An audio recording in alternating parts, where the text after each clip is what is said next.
नमस्कार। झारखंड की 10 फटाफट और काम की खबरों के लिए वीडियो को अंत तक जरूर देखें। झारखंड में बर्ड फ्लू रोकने दिल्ली से आई टीम, आउटब्रेक घोषित, सभी जिलों में अलर्ट। झारखंड के बोकारो जिले के एक सरकारी मुर्गी पालन केंद्र में बर्ड फ्लू का मामला सामने आने के बाद केंद्र सरकार ने गुरुवार को कहा कि संक्रमण को रोकने में राज्य सरकार की मदद के लिए 2 अलग-अलग केंद्रीय दलों को तैनात किया गया है।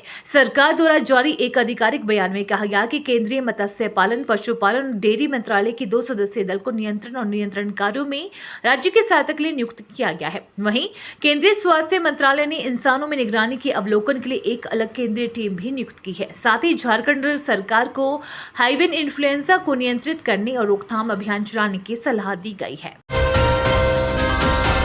झारखंड के 20 लाख हरा कार्ड धारियों को मार्च से मिलेगा राशन। राज्य के 20 लाख हरा कार्ड धारियों को 7 माह बाद मार्च से राशन मिलना शुरू होगा।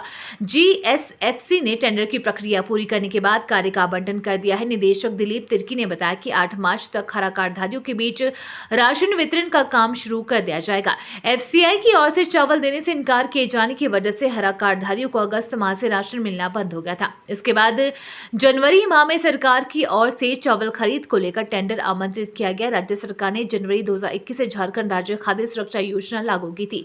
इसके तहत खाद्य सुरक्षा अधिनियम से जुड़े 15 लाख लाभुकों को ₹1 प्रति किलो की दर से 5 किलो चावल प्रति माह उपलब्ध कराया जा रहा है।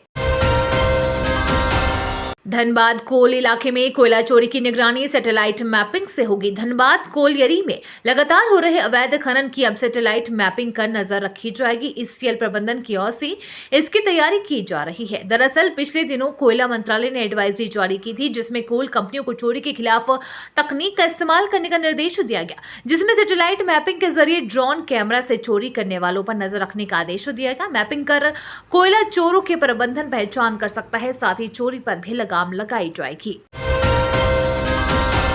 शिक्षकों की प्रोन्नति के मामले में समिति ने नहीं सौंपा प्रतिवेदन, निदेशक ने फिर दिया 15 दिनों का समय। शिक्षकों की प्रोन्नति संबंधी मामलों के निष्पादन के लिए बनी समिति ने अब तक प्रतिवेदन नहीं सौंपा है। इसके मद्देनजर प्राथमिक शिक्षा निदेशक ने शिक्षकों की प्रोन्नति को लेकर 23 फरवरी 2023 को नया आदेश जारी किया है। इसकी जानकारी माध्यमिक शिक्षा के उप निदेशक शिवेंद्र कुमार, जीसीईआरटी के कमला सिंह और मसूदी टूडू को दी है। आदेश में कहा कि रांची जिलों में शिक्षकों की प्रोन्नति संबंधी मामलों पर प्रतिवेदन आदेश निर्गत की तिथि से 15 दिनों के अंदर निदेशालय को उपलब्ध कराएं। झारखंड सुपर 40 बच्चों को निःशुल्क शिक्षा देगी। प्रखंड के करीबांक पंचायत के शीतला गांव स्थित एक निजी आवास में गुरुवार को क्षेत्र के बुद्धिजीवियों की एक बैठक आयोजित की गई। बैठक में मुख्य अतिथि के रूप में समाज सेवी हाजी उस्मान और सेवानिवृत्त डीएसपी मो कासिम उपस्थित है। कार्यक्रम में उपस्थित झारखंड सुपर 40 नामक संस्था के फाउंडर सह डायरेक्टर ओवैसिस ए खान ने कहा कि झारखंड सुपर 40 ग्रामीण क्षेत्र के प्रतिभावान छात्र छात्राओं को चिन्हित कर उन्हें निःशुल्क मेडिकल व इंजीनियरिंग की शिक्षा देगा। बच्चों को पढ़ाई के साथ निःशुल्क भोजन व आवास की भी सुविधा दी जाएगी। उन्होंने कहा कि इसके लिए 9वीं से लेकर 12वीं कक्षा के विद्यार्थी ऑनलाइन फॉर्म भरकर प्रवेश परीक्षा में भाग ले सकते हैं। झारखंड के लिए खुशखबरी, जमशेदपुर में टाटा स्टील कचरे से बनाएगा तेल, गैस और बिजली। पूर्वी सिंहभूमि जिले के जमशेदपुर शहर के कचरा बेकार नहीं होगा, इससे बिजली, गैस और तेल पैदा किए जाएंगे। इसके लिए 3 बायोमिथेनेशन, 1 पायरोलिसिस एवं इंसिनरेशन प्लांट लगाए जाएंगे। वर्ष 2025 तक काम पूरा कर लिया जाएगा। इसे स्थापित करने के लिए टाटा स्टील ने टाटा स्टील यूआईएसएल के साथ मिलकर वृहद कार्य योजना तैयार की है, जिस पर करीब 100 करोड़ रुपए खर्च होंगे।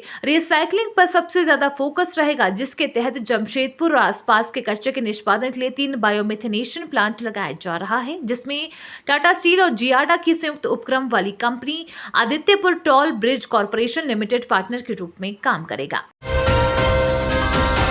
लाह की खेती से आत्मनिर्भर बन रही झारखंड की महिलाएं, किसानों की बदल रही जिंदगी।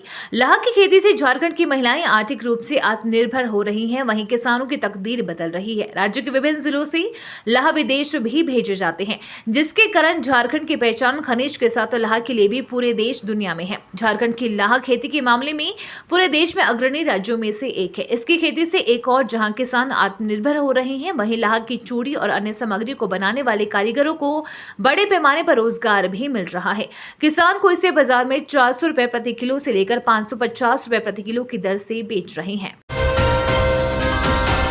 जम्मू कश्मीर के बाद अब झारखंड में भी मिलेगा लिथियम। कर्नाटक और जम्मू कश्मीर के बाद अब झारखंड में भी लिथियम का भंडार मिलने की संभावना है।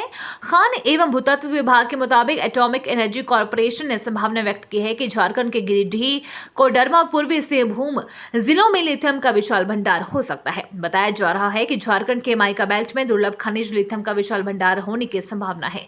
केंद्र सरकार के निर्देश पर जियोलॉजिकल सर्वे ऑफ इंडिया ने प्रारंभिक स्तर पर माइका बेल्ट में लिथियम की खोज भी शुरू कर दी है।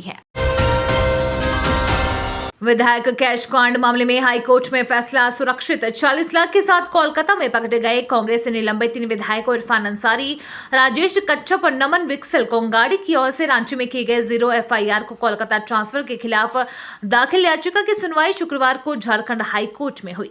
मामले में दोनों पक्षों की दलील पूरी होने के बाद कोर्ट ने फैसला सुरक्षित रख लिया है। राज्य सरकार की ओर से कहा गया कि विधायकों के पास जो पैसे बरामद हुए थे उसे लेकर कोलकाता में प्राथमिकी दर्ज की गई थी, इसलिए अरगोड़ा थाने में 0 FIR को वरीय अधिकारियों की सलाह पर कोलकाता भेज दिया गया।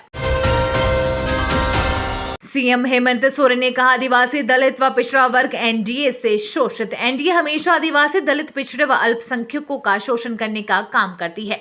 राज्य में जब से आदिवासी का बेटा मुख्यमंत्री बना है तभी से ये एनडीए वाले हमेशा राज्य सरकार को गिराने में लगी हुई है, क्योंकि उन्हें ये पक्ष ही नहीं रहा कि आदिवासी का बेटा इस पद पर है। उक्त बातें झारखंड के मुख्यमंत्री हेमंत सोरेन ने चीरतपुर स्थित टीचर ट्रेनिंग मैदान में आयोजित चुनावी सभा को संबोधित करने के दौरान लोगों से कही। उन्होंने आगे से कहा कि देश में कहीं भी विपक्ष की सरकार हो तो उनके पेट में दर्द शुरू हो जाती है। कैसे उस सरकार को गिराया जाए? विपक्ष को छोड़िए, झारखंड के पहले आदिवासी मुख्यमंत्री बाबूलाल मरांडी को भी उन्होंने 2 वर्षों में ही हटा दिया। फिर दूसरे आदिवासी नेता अर्जुन मुंडा को भी हटा दिया, क्योंकि उनकी मानसिकता हमेशा से आदिवासी मूलवासी विरोधी रही है। ये तो थी दिन भर की बड़ी खबरें। रोजाना झारखंड की ताजा खबरों के लिए चैनल को सब्सक्राइब कर बेल आइकन को दबाना बिल्कुल न भूलें। धन्यवाद।